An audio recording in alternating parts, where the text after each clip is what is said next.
Hanya memikirkan satu peraturan penting. Kenapa kau lakukan hari ini kalau kau bisa melakukannya besok? Hahaha. Few moments later.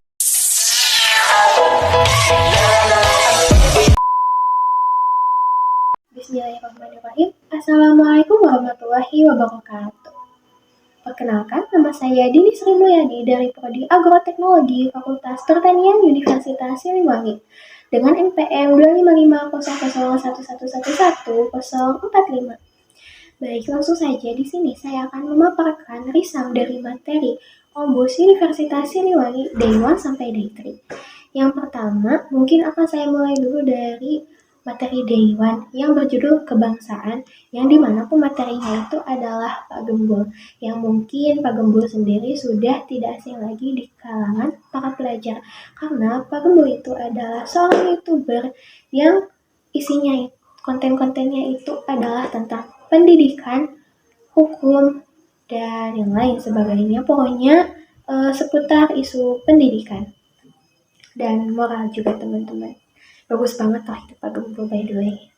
Jadi gini teman-teman, mungkin teman-teman juga sudah pada mengetahui ya, bahwasannya banyak banget dari para pejabat ataupun dari kalangan para jajaran-jajaran pemerintahan yang berkecimpung di bagian aparatur negara itu sudah menyebutkan dan bahkan menjanjikan akan ada Indonesia emas di 2045, yang dimana omongan itu hanyalah sekedar janji belaka yang hanya ingin mendapatkan antisipasi dan perhatian dari para kaum masyarakat saja. Indonesia saat ini adalah para kaum masyarakat juga sudah banyak banget tertipu oleh janji-janji para kaum pejabat, yang itu pun janjinya sangat tidak pasti.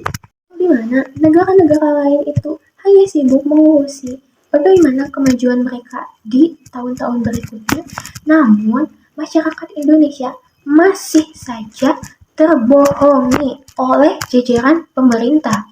Indonesia masih sibuk memikirkan kehausan dan kegratisan hidup, yang dimana mereka diiming-imingi akan diberikan hidup gratis oleh para pemerintah. Secara tak sadar, hal seperti itu tuh sudah menghancurkan diri sendiri, bahkan menghancurkan negara Indonesia sendiri, teman-teman. Dan ini adalah suatu fakta yang menggusur kepada kekalahan di masa depan nanti, yang dimana opininya itu sudah hanya berharap saja kepada orang lain, yang dimana pemerintah sendiri saja sudah banyak banget yang janjinya tidak menepati, tapi masyarakat Indonesia masih banyak banget yang terus berharap. Dari itu, kita sebagai mahasiswa memiliki tugas yang sangat besar untuk merubah negara sendiri, bahkan pemikiran-pemikiran dan opini dari para masyarakat yang masih saja terus berharap, yang nantinya akan menggusur kepada kekalahan negara sendiri. Hiduplah mahasiswa, teruslah berkarya dan melakukan perubahan untuk membuat Indonesia yang lebih maju. Sekian untuk materi pertama yang bisa saya sampaikan, dan saya akan lanjut saja ke materi kedua.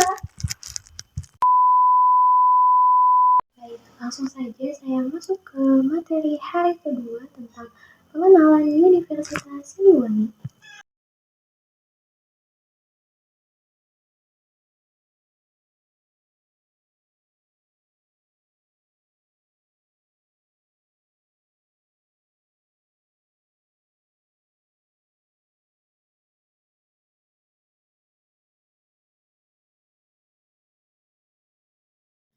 Nama Universitas Siliwangi diambil dari nama Prabu Siliwangi, seorang raja dari Kerajaan Pajajaran pada tanggal 20 Mei 1978. Nama Universitas Siliwangi dikukuhkan dan diresmikan pada tanggal 28 Agustus 1980. Statusnya berubah menjadi PTN pada tanggal 1 April 2014 berdasarkan Peraturan Presiden Nomor 24 Tahun 2014. Untuk laporan keuangan Unsil juga sudah LPP, yang artinya Unsil ini memiliki laporan keuangan yang sudah lebih baik, memiliki memiliki klinik yang unggul, Baik, langsung informasi saja yang masuk ke informatif, materi serta ketiga yang berkontribusi berjudul di aktivasi klaster yang akreditasi dimoderatori internasional. oleh Dr. Muhammad Organisasi Ali diunsur juga Andreas dinaungi oleh dan 3 rektor, pematerinya 2 adalah lembaga Eko penegak, Prasetyo, dan pengabdian di mana di masyarakat, materi ini yaitu 7 ada Fakultas gerakan S1 98. dan Yang 1 pertama Fakultas adalah Pasca Sarjana. krisis ekonomi, di mana rupiah jatuh, PHK massal, ketiga percayaan pada bank hingga revitalisasi. Yang kedua, elit terbelah, di mana militer terpolarisasi, menteri mengundurkan diri, dan Soeharto kehilangan dukungan.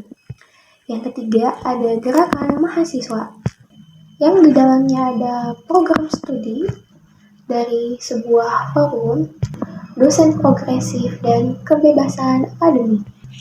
Dan bahkan banyak banget yang terjadi di kampus saat ini adalah neoliberalisme, menjamurnya parpol, ruang kesempatan berkarir tidak demokratis, dan kerja parpol yang minim.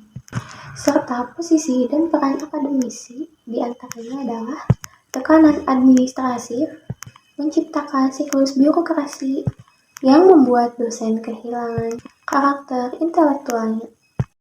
Yang kedua, relasi dengan perusahaan. Dan yang selanjutnya adalah meluasnya gerakan masyarakat sipil, melanjutnya penerbitan krisis, tantangan gerakan pasca 98, dan yang lain sebagainya. Dengan kita mengikuti organisasi atau himpunan, maka kita akan lebih aktif dan melihat bahwa masa depan tidak seburuk itu. Organisasi tidak melihat kepentingan Anda, tetapi tentang merasakan semua pengalaman itu adalah untuk bekal. Negara kita saat ini memang sedang memiliki banyak masalah. Namun, ketika kita menjadi mahasiswa, kita lebih mudah untuk berfantasi dan memberantas hal yang seharusnya diberantas. Pemberontakan adalah bentuk penolakan terhadap hal yang tidak berdasar pada keadilan. Setiap keadilan itu harus diberantas dan tidak boleh dibiarkan. Jadi saya akan menyebutkan refleksi dari kehidupan sehari-hari. Masyarakat Indonesia tetap memilih untuk bergantung kepada pemerintah dan kepada janji-janji manis yang belum tentu akan terrealisasikan dengan baik. Jangankan untuk generasi emas, teman-teman. Anggaran PBN pemerintah anggaran pendidikan pun mereka masih potong untuk makan gratis.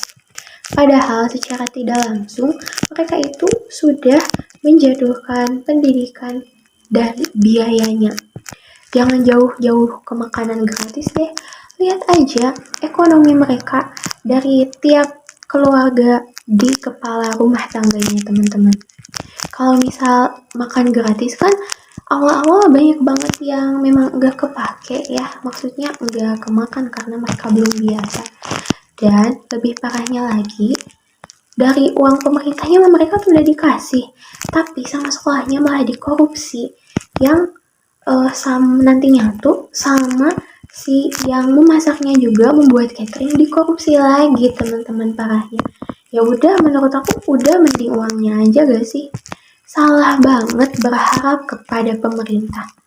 Mereka itu berjanji hanya untuk membela, bukan untuk merealisasikan dan mensejahterakan rakyat Indonesia. Mereka hanya ingin kekayaan itu untuk diri mereka sendiri.